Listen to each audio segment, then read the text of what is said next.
Welcome to the Business Spotlight series. My name is Donna Kapmeyer, and I'm the CEO and firm owner of Capital Game Plan Consulting and Action Coach in South Texas, and I will be your host for today. I'm very excited to have our special guest, Whit Runion, on our show. Whit is the president and founder of Fuel Perfect LLC in San Antonio.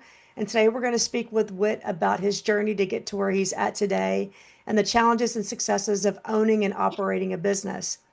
If this is your first time on our channel, please be sure to like and subscribe so that you can get notifications when we publish new content. Well, Whit, welcome to the show. It's awesome to have you on. Thank you. I am so happy to be here. This is really exciting for me. Well, we're very excited and we're very excited to promote you and to talk about your business. So let's just kind of start with how did you get started? How did you get into this business in the first place? I got into this. I wasn't even looking to start a business. I was working as the facility superintendent for the 911 system here. And we had a third party come in and do a facility audit where we were showing them all of our record keeping, all our procedures and so forth. And we walked out in the utility yard and the guy says, "When's the last time you polished your fuel?" And I said, "Well, I don't know what you're talking about." And he says, "Oh yeah, you got to polish your fuel or it goes bad." I said, "Oh, okay." And so I started looking it up, and then I tried to find someone who could do it in our area, and I wasn't finding anybody. There was the closest person was about a 4-hour drive away, and I said, "Well, this is a wide open market from Austin to Corpus," and so kind of started making my plans at that point. So yeah, it's been really exciting. Awesome. Yeah. And when I first looked into your business, I was confused as well. And I'm like, what is this polishing thing? It just is, it's not intuitive. So I'm looking forward to hearing more about what you actually do and how this business works. So tell me a little bit about how this business is structured. So we're an LLC. We are very small right now. We're growing. Demand is growing, so that's exciting. But yeah, we've just got a little what is this, 2,500 square foot shop and office space and a truck and a couple of part-time employees, a couple of commissioned salespeople, and we're out there just beating the bushes trying to make it all work. Very good. Love it. Love it. So you're just getting your feet wet in this. So let's talk about who does your business serve? Who are your customers? What does your customer base look like? Sure. Our major customers are mission critical facilities. So that would be hospitals and data centers, anywhere where it costs a lot of money if the facility goes down. So like manufacturing or cold storage, you think about all these medicines that have to be refrigerated, or they go bad. They have lots of backup power.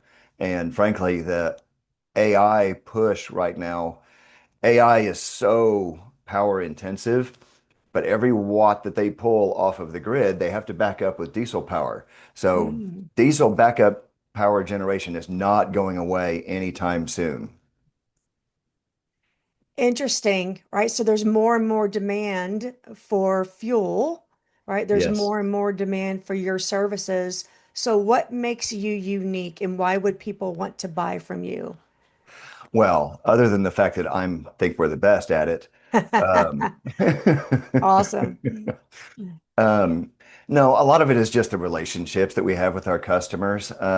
We've got customers that we started talking to a couple years ago, but we keep in touch with them, and didn't need us then, but now they need us now. And we're quick to respond. We show up when we say we're going to show up. We'll answer a call, answer an email, and it's mind-blowing to me how low of a bar that is. But we pick up jobs from competitors often that just can't answer a phone call or an email, and the customer gets frustrated and goes elsewhere. And that just seems that was unacceptable, in my opinion, to lose business because you can't answer a phone call. That is so true. And it's, they talk about, finding any kind of little bit of customer service gets people excited. So just something as simple as picking up a phone and answering is a big deal. It It really is. is. Are there a lot of competitors in your space, or do you find that you mentioned earlier that's kind of a wide open playing field, if you will, or is there a lot of competition? No, no, there isn't really much competition. There's a big guy in Houston, or a couple in Houston, one in Dallas, but really from Austin to San Antonio, there's one other gentleman that's doing it, and he's not really pushing it. The fuel polishing is kind of a side gig for him. Um, they deal more with fuel supply and delivery, but they do fuel polishing if the customer asks for it, kind of thing. And so, really, there's no one out there doing what we're doing, which is educating these facility managers, these chief engineers, educating them on why they need fuel polishing. If and so that's been a huge push is just educating the people that we're here and here's why you need us. Well, that's fantastic. Well, let's go ahead and educate our audience. What exactly is fuel polishing and what does it all entail? All right, so I'll start with a boring definition. Fuel polishing is the mechanical process of removing foreign particulates and restoring the energy potential of the fuel. So we're going to suck the fuel out of your generator. So just to put, we deal with basically backup power generators that have Okay. thousands of gallons of diesel fuel. We don't mess with fuel that's in 18 wheelers or trucks or things like that. We deal with large quantities at a time.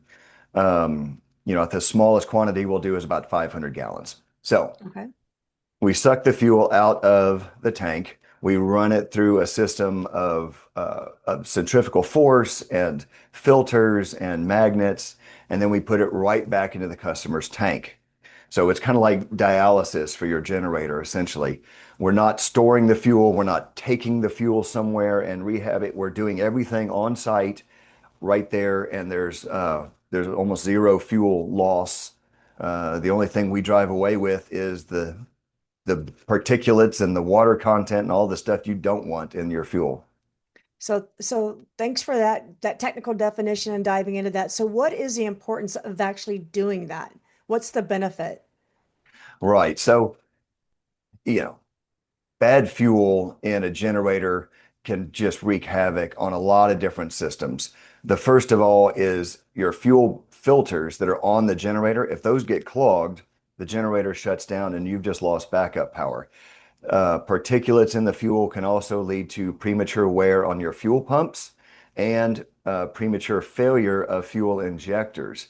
And if you take like a standard Caterpillar fuel injector to replace it, is about $2,000. And typically, if you're going to replace one injector, you're going to replace all eight or 12 or 16 or however big your generator is at $2,000 a pop, that's a lot of money. Whereas we probably could have come in and cleaned the fuel for maybe the cost of just that one injector or sometimes even less. Oh, so very important because it can lead to catastrophic failure, if you will, which has some Yes. pretty bad consequences in the event that those generators go down.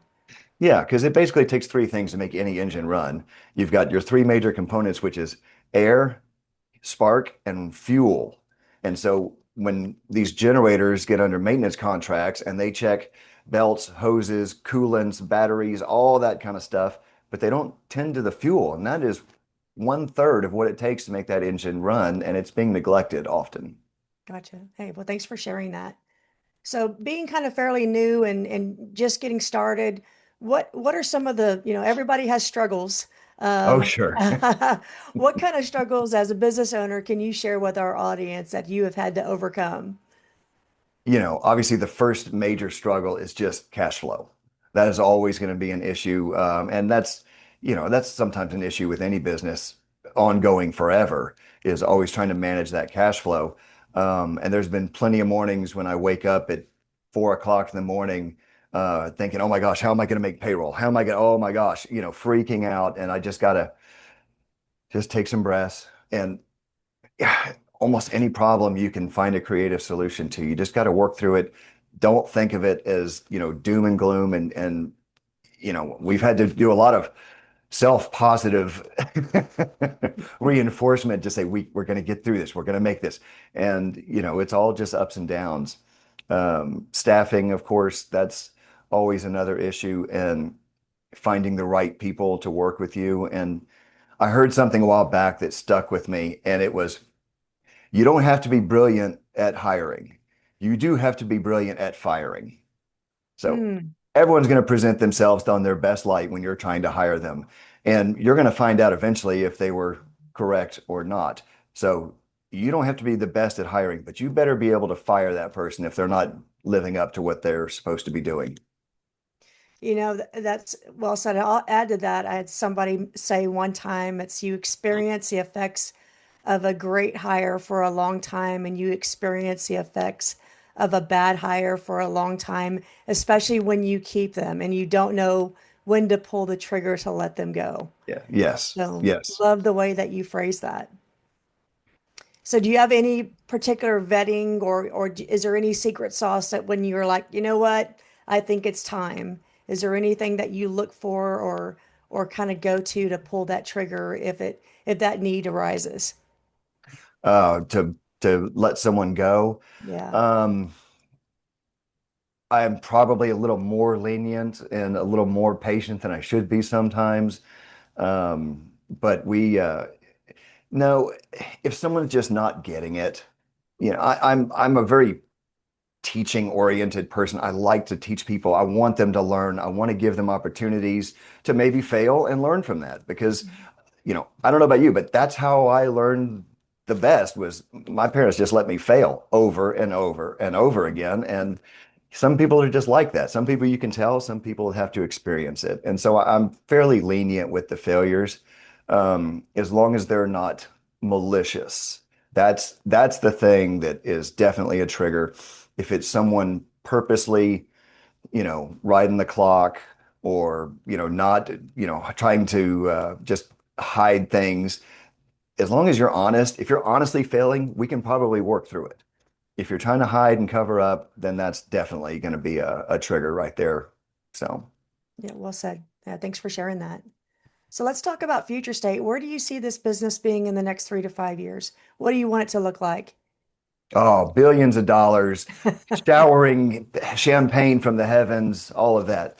No, I think we're starting a real aggressive growth transition right now. The first 2 years of business were slow. Like I said, it was a lot of education and awareness and getting into people's budgets for, give me a proposal, I'll put it in next year's budget kind of thing. Well, now we're getting into what those next years were, and we're getting very busy really quick. We're actually looking to hire another technician right now, just to keep up with demand, and we're looking to build another truck to keep up with demand. And so I think this thing is going to really grow. And the nice thing is it's a reoccurring.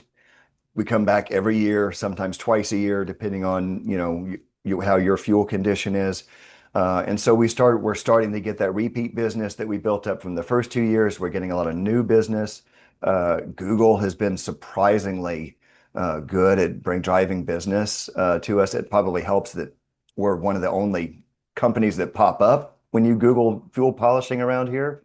So that certainly helps. But yeah, we get surprisingly more business from Google than I expected. So that's wonderful. Awesome. So that's been a good marketing strategy for you because I was going to talk a little bit about that. What have you found to be good strategies as far as attracting um, clients? Yeah, so Google is great for people that already know fuel polishing. Maybe they've done it in the past. Google's great because they know what it is, they understand it. But probably our biggest thing has been just face-to-face relationships. We're in a number of business networking development groups, things like that, with a lot of our target audience, which is going to be in building engineers, facility managers, property managers, things like that. So we're in a lot of those associations, and that's where we build these relationships. And they know what I do, and they may not need me for a year, but when they do need me, we've got that relationship. They know my name. We've sat down, we've had lunch, we've been to event, the golf tournament, we've been to all these things together. So that's been very fruitful. For what we do being so niche and such a targeted market, I struggled to find any kind of print or media that could really target my audience. It was going to be a lot of just throwing it out there to the wild for a bunch of people who may think it's really cool to hear about, but not necessarily have any need for it. So, Yeah, what's going to stick, and is anything going to stick mhm. if you throw it out there? So being hyper conscious and aware of who your target market is and where are they at, and finding them where they're at, whether it is online or whether it is building those relationships and meeting them where they're physically at so they can have a better understanding of the services you provide. Yeah, and they've got to trust you. I've been to a couple of sites where they called me and said, I think we need our fuel polish. And I'll go out and I'll take a sample and take a test. And I'll say, you don't right now. Let's revisit it in 6 months or 12 months. But right now, I'd feel bad taking your money. So, and that's the kind of stuff that next year they're definitely going to call me because I wasn't trying to, shove proposals and invoices at them. So, yeah. Yeah, I love that. Yeah, know, like, and trust. And you're in that Mhm. relationship business, and that's just it's critical. And so many people that I have talked to and interviewed, that's been the key is building that relationship and building that know, like, and trust. And I like the way you said it may not be right now, but somewhere down the road, we've got the relationship already established. Now it's the right time. Yeah. Yeah, and Well make the said. relationships, get the logo out, everyone, they recognize the logo and then they see it at the golf tournaments, they see it at the clay shoot tournaments, they see it at all these places that I help sponsor and do and it just keeps it fresh in their mind so when they do need me, they know who to call. Beautiful. Well said, Whit. So let's talk a little bit about maybe mentors or I like to use the word success. Are there any mentors that you have like leaned on that said, these people are the reason why I am here where I'm at? And they have helped shape me in believing what I find is my definition of what success is. Yes. In fact, I'm going to give a big shout out to the UTSA Small Business Development Group, SBD. Yeah, SBDA, I believe it's called. They were amazing at helping me get all of my foundation stuff done, getting my projections done. They were absolutely amazing. They're the Small Business Administration for San Antonio doesn't really have much staff, and so they push everything over to UTSA, and they were phenomenal. And then there's another a group out in Bernie, which is a nearby town, and they do business counseling. They can offer like a board of directors if you need it. That are just kind of and that's wonderful. I don't have to find these people. They volunteer their time to be your board of directors, which is great. And it's a bunch of gentlemen who have done very well in business. They're very successful. They're seasoned. They're smart as can be. And I've got, and I can go in and say, hey, I'm trying to find a solution to this problem. And they say, oh, we took care of that back in 2002. We know how to do that. So find some local resources like that because it is tremendous. And it gives you just kind of that warm, fuzzy safety net feeling where you're like, okay, at least I know I've got someone smarter than me if I need them that I can go talk to. And I love the fact that you have sought them out, is making that Hmm. effort to go find them and utilize those resources because there are resources out there that can help you. And so, Yeah. yeah, shout out, good shout out. Go Yeah. Runners. That was, one of the things my grandmother always said, you don't have to be the smartest guy in the room, but you better figure out who that person is. You betcha. Yeah, no doubt. No doubt. What would be one piece of advice that you would give to our business owners who are listening to this podcast? Oh man, I struggle with it myself, but sometimes growth can be scary because you're taking on more debt and you're getting this, is it the chicken or the egg first kind of thing?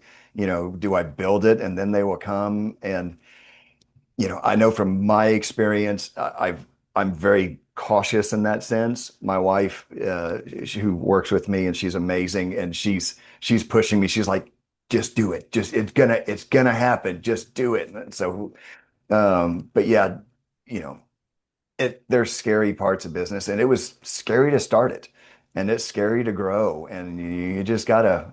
You made it this far. You figured out solutions to the problems. Keep going. Yeah, that's where personally I struggle is growth, It's which is tough. It's tough. But you know what? You said it so well. You got to where you're at. You're here. You've Hmm. arrived. Sometimes I say you put that fear right on your shoulder, have it ride shotgun with you, and just take it along for the ride. Yeah. Very well. What's a great way for people to get in contact with you? Ooh, so best way is on my website, www.fuelperfect.com. We've got our email listed. We've got phone numbers listed. If you want to email me direct, you can do that. I'll throw my email. Should I throw my email out there? Absolutely, do it. Okay. Whit, it's WHIT, at fuelperfect.com. And just shoot me a message and let me know if you're got my info from this podcast. I'd love to hear from you. Fantastic. Well, Whit, thank you for sharing your story. This has been fantastic and very educational. This is a Business Spotlight series with Donna Kapmeyer from Capital Game Plan Consulting and Action Coach, along with Whit Runion from Fuel Perfect. Please be sure to like and subscribe so you can continue to see our great content. Whit, thank you so much for being with us today. Thank you for having me. This was wonderful, and I wish you all the best. Appreciate you. Bye for now. All right.